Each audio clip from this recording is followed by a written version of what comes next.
for greater perspective on what measures can help prevent these types of tragedies, let's bring in Michael Maloof. He's a former strategic analyst at the Pentagon. Michael, thanks so much for coming on with us. Thank you.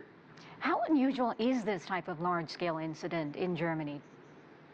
Well, it's apparently not unusual in Germany, and you also have to consider they have a lot of outdoor markets which allow for access by auto, notwithstanding the barriers.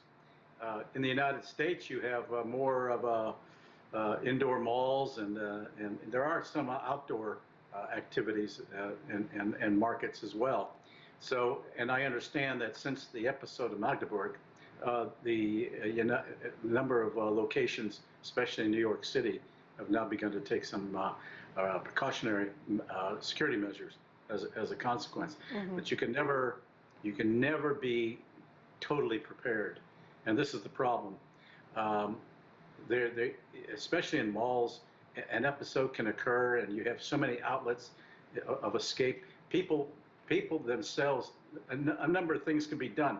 People themselves have got to have more of a security awareness about them. But as I see people in the malls and what have you, they're just meandering about. They have no clue of any impending danger, and it can happen within a split second. Number two, I think if you have more visibility of police in uniform walking around, that can tend to be somewhat of a deterrence. And I think that is probably what security that needs to be taken immediately in heavily dense areas such as malls and outdoor markets to try and deter this somewhat, but it'll never be 100%. Yeah, absolutely. And Christmas markets have become so popular. Everyone is really in a good mood, so it really is a soft target at a time of the year when many people have their guard down, expecting just to have a good time. Do you think that incidents like that then will fuel perhaps copycat incidents happening in other parts of the world, for example? Well, it's inevitable. It has happened in the past, and an automobile, by the way, is a weapon.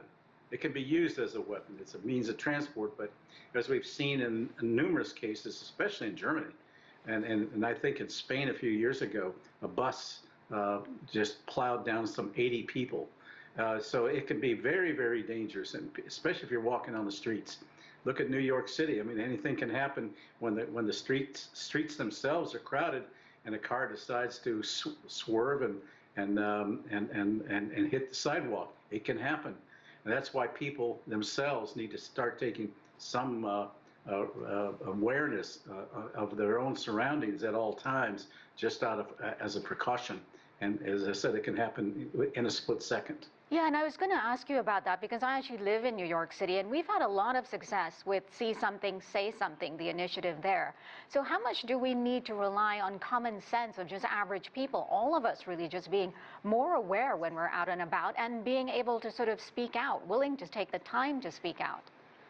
Well, you have to be when you're in the public these days, given the high crime rates, especially in in highly dense cities, your awareness needs to be extended as far as you can see, and you need to be always looking around you with 360, and just, you can do it very carefully and nonchalantly, but you still have a responsibility to yourself and to your family, and it can happen within a split second, and this is the problem, and the say something, or see something, say something may be too late.